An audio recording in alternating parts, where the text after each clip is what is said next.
첫 번째 이야기. 그건 누구였을까요? 나는 도쿄 외곽에 있는 중소기업의 총무과에서 근무하고 있다. 이야기는 작년 여름, 정확히는 8월 셋째 주 금요일 밤에 겪은 일이다.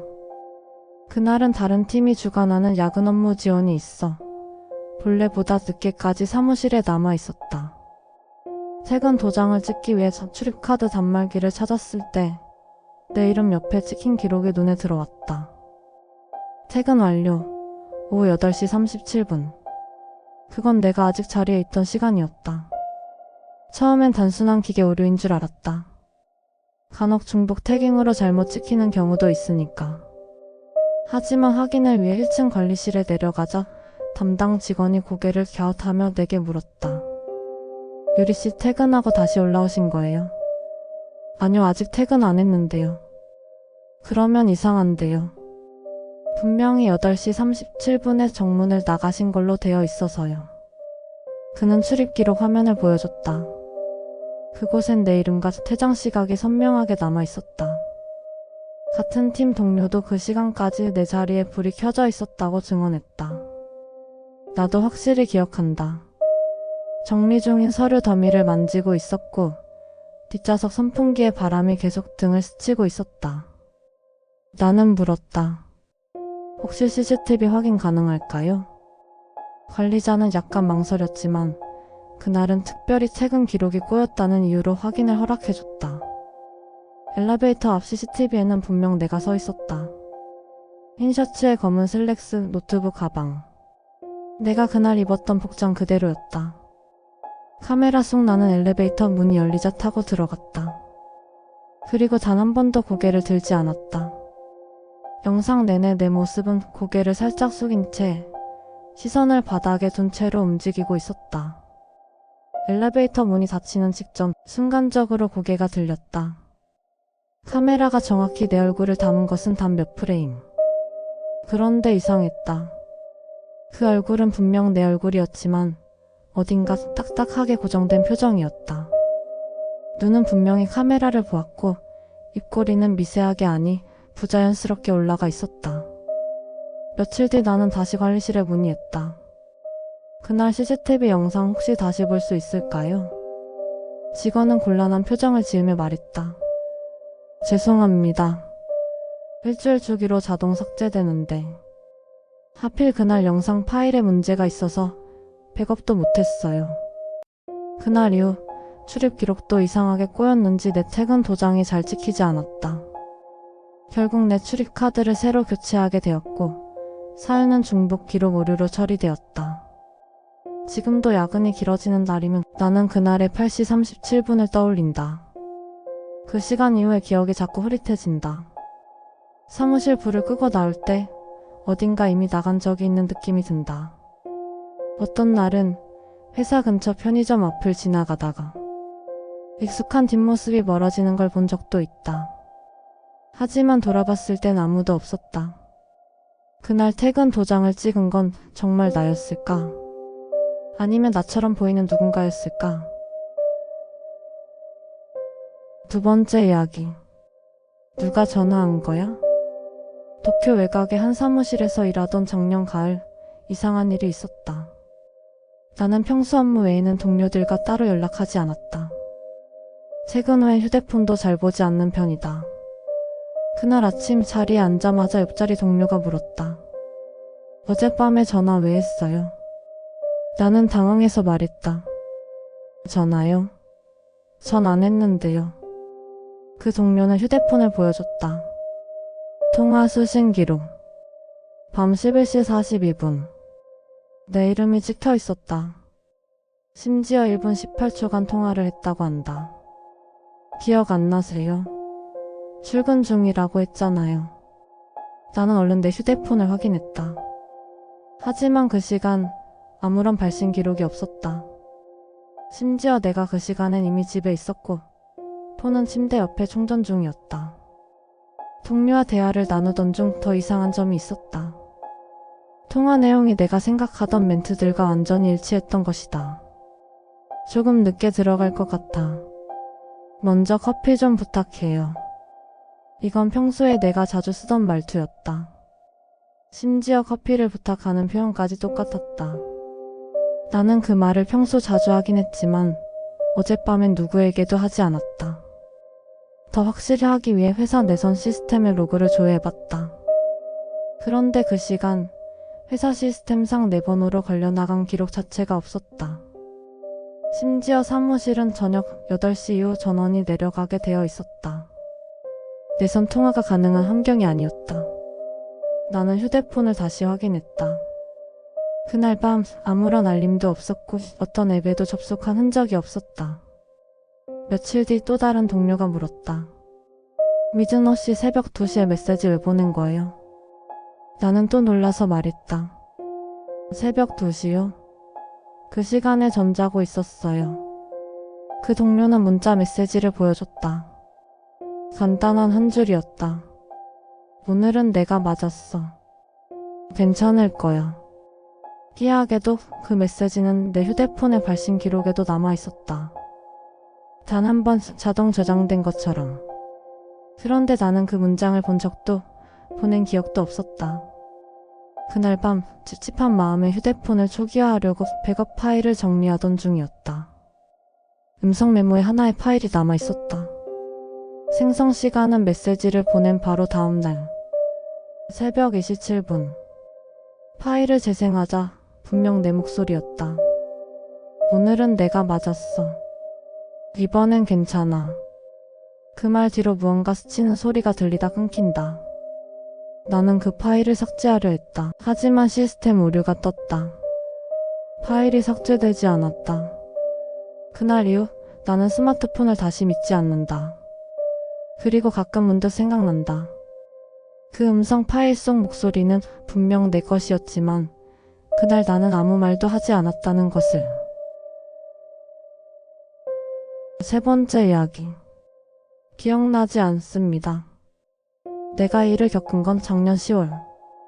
도쿄 도심에서 전철로 2정거장 떨어진 동네의 월세 아파트에서 혼자 살고 있었다. 당시엔 근무지 근처의 출판사에서 프리랜서 편집 보조로 일하고 있었고 대부분의 일은 재택으로 진행됐다.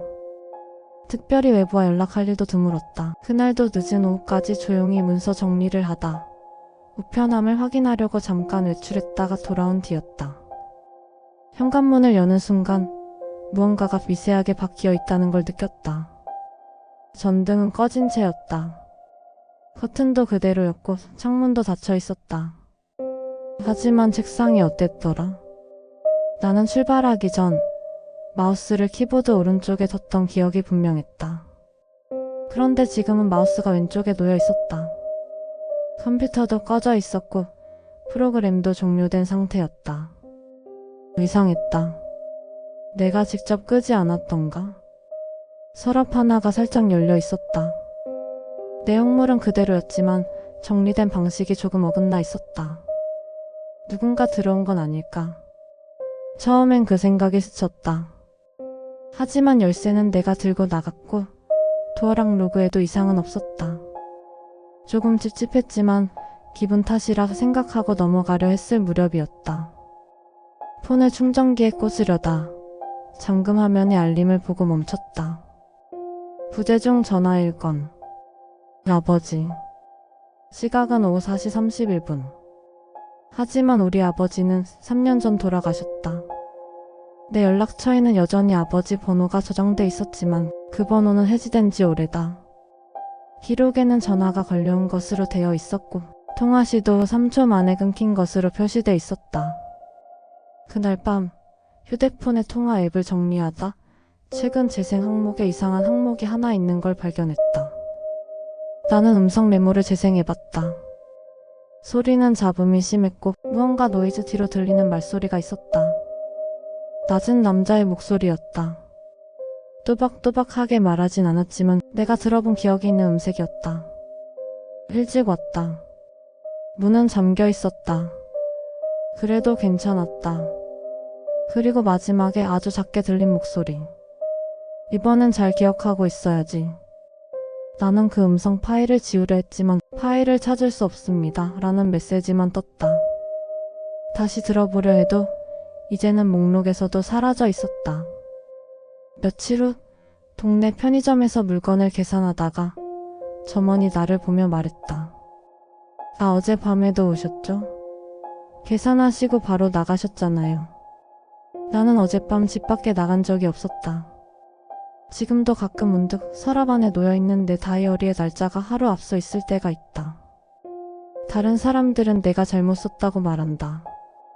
하지만 나는 확신한다. 그건 내가 쓴 글씨가 아니다. 그리고 무엇보다 나는 그날의 일을 전혀 기억하고 있지 않다.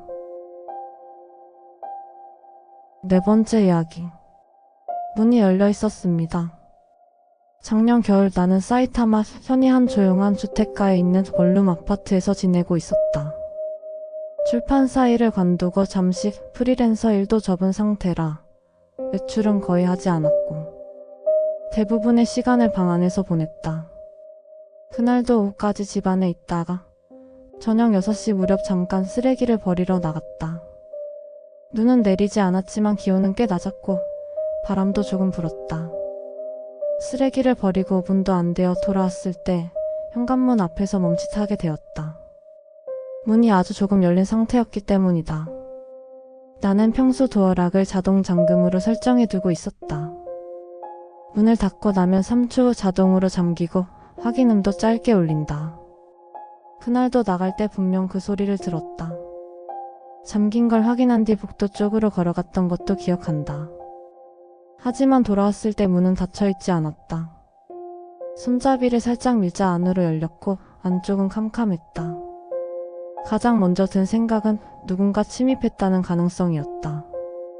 하지만 아파트 출입문도 도어락이 있고 현관 CCTV도 있다. 무단 출입은 거의 불가능한 구조였다. 나는 조심스럽게 안으로 들어갔다.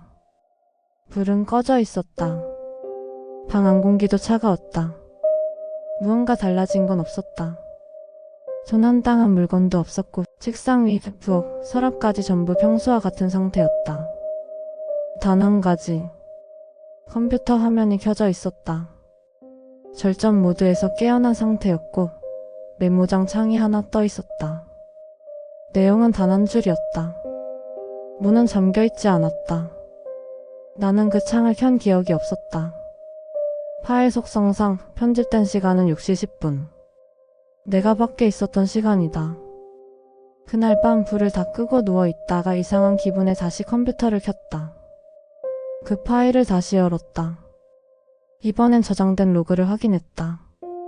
최근 사용자로 표시된 이름은 유저가 아니라 게스트였다. 내 컴퓨터는 게스트 계정을 만든 적이 없었다.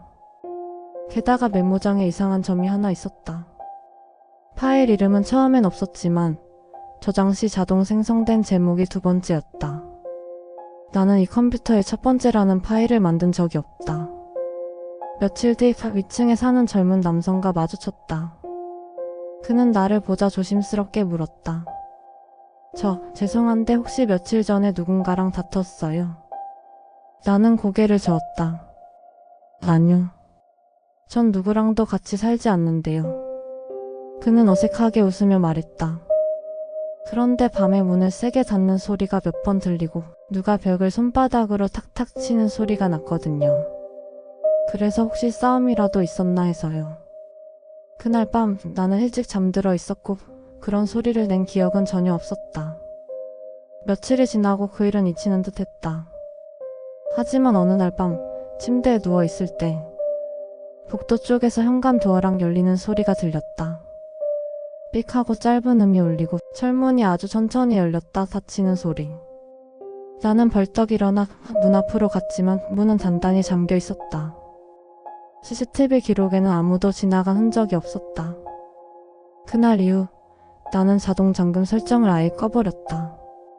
문이 저절로 잠기지 않는다는 것을 스스로 알고 있는 편이 문이 잠겼다고 믿고 있다가 열린 채로 마주치는 것보다는 낫다고 생각했기 때문이다. 5번째 이야기. 사진을 지우지 않았다. 내가 지금 살고 있는 곳은 도쿄 아다치구의 오래된 고시원이다. 1층 반지하 방이고 창문은 있지만 바깥이 보이진 않는다. 방음도 약해서 옆방 숨소리도 들릴 때가 있다. 프리랜서로 원고 정리를 하며 생계를 유지하고 있고 퇴근이라는 개념이 없는 생활이다. 일과 휴식의 경계도 모호하다. 사진을 취미로 시작하게 된 건 작년 여름. 중고로 산 오래된 하나를 책상 위에 두고 가끔 창밖 풍경이나 책상 위 정물을 찍는 정도였다. 그날도 퇴근 후 찍은 사진을 정리하려고 메모리 카드를 컴퓨터에 꽂았다. 내가 만든 적 없는 폴더가 하나 있었다. 이름은 이미지3이라는 형식.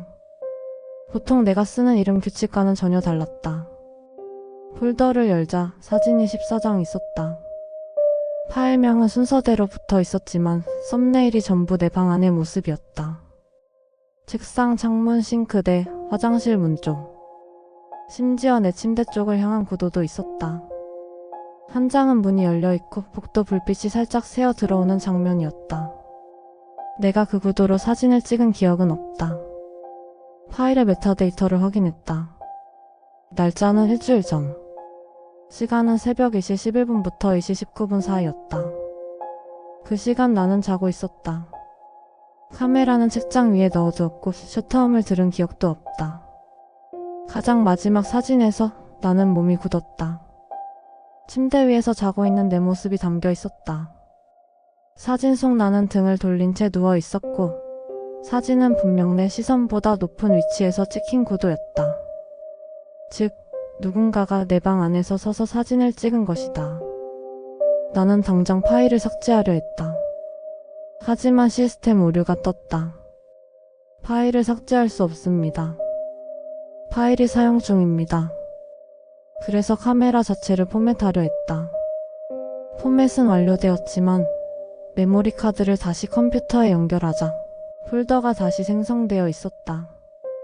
이름은 바뀌어 있었다. 이미지4. 안에는 사진이 한 장만 있었다. 역시 내 방. 이번엔 카메라가 책상 위에 고정된 상태에서 찍힌 듯한 구도였다.